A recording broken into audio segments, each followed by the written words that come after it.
Hello and welcome to Unhindered Faith. Let me ask you this question. Have you ever felt overwhelmed with everything on your to-do list um, and still wondering if you're actually focusing on what matters most? Today, I want to talk to you about that, how to focus on what really matters. In other words, stop wasting time. We're gonna dive into three practical ways that we could help in this, and it really stems off of Matthew chapter 6, verse 33, which says, "But seek first the kingdom of God and his righteousness, and all these things will be given to you as well." I love that verse. It really points out to what's really important, and that is seeking the kingdom of God first. And in your faith journey on with unhindered faith, it starts with seek first the kingdom of God and his righteousness. Now, that doesn't mean that our to-do list just disappears. It's still there. I don't know about you, but I know in my season in life right now, I am battling with what do I tackle first? I have all these different things on my list and trying to find a new rhythm in life as a lead pastor at a new church. And so I'm trying to figure out what really matters. What's the most important thing? And so I've kind of have figured out these three steps, these three simple steps that I want to share with you today. One, clarify what matters most. What matters most? Clarify.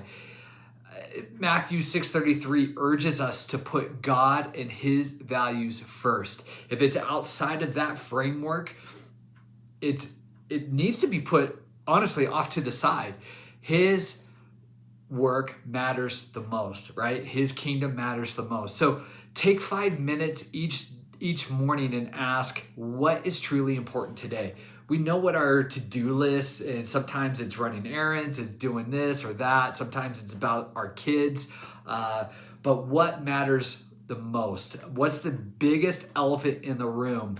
And be able to tackle that elephant first. I think a lot of times we push that to the very last thing, which then by the time we get to it, we're mentally fatigued, we're physically fatigued, we're emotionally drained. And so we almost put it off to the next day, and then we put it off to the day after that. And before too long, it stresses us out. So what matters most? And then tackle it. I suggest writing your top one or two priorities that align with your faith and values.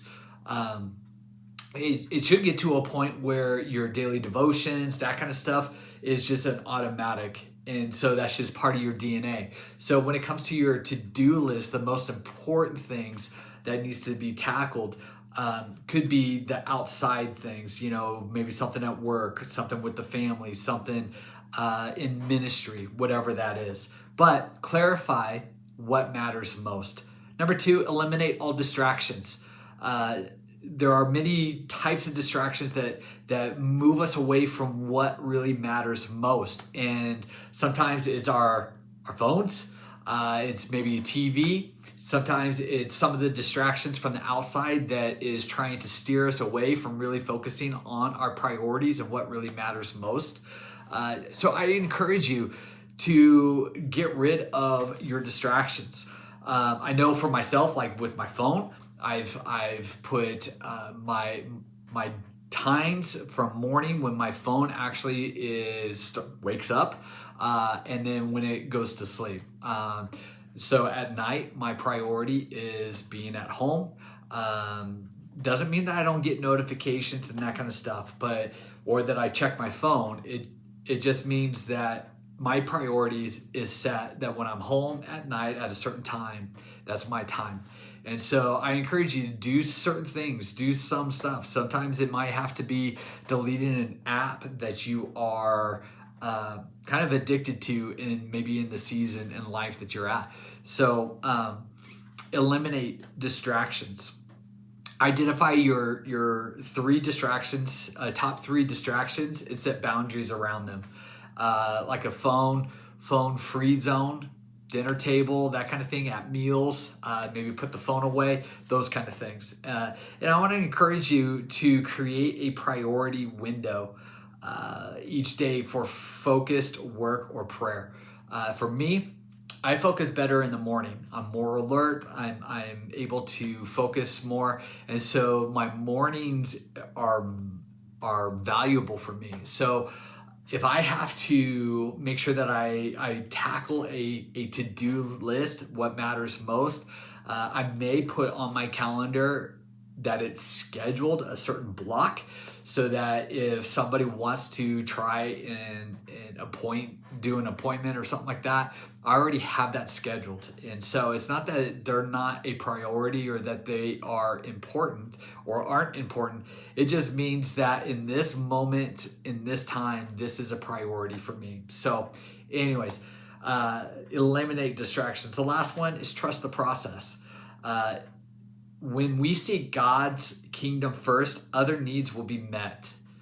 And we need to trust the process in that. Sometimes we want to fix our own problems and troubleshoot it ourselves, when God says, no, just give it to me. Seek his kingdom first. Each day, spend some time each day by reflecting, did I focus on what matters most today?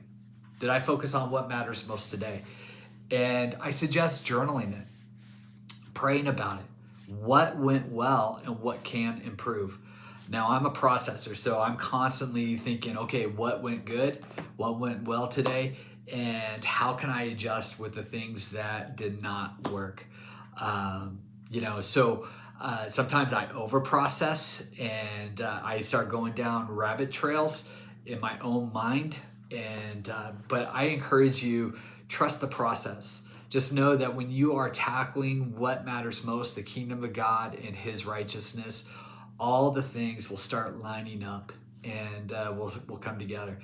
His plan is always perfect and always good. And we may not see it right away, but God's good. And I just want to encourage you with that today. So just remember, what matters most, write it down, get rid of your distractions, and then trust the process. Hey, I love you. Remember, walk with unhindered faith in a God who is not hindered by our situations. That's Jesus. Have a great week and be blessed.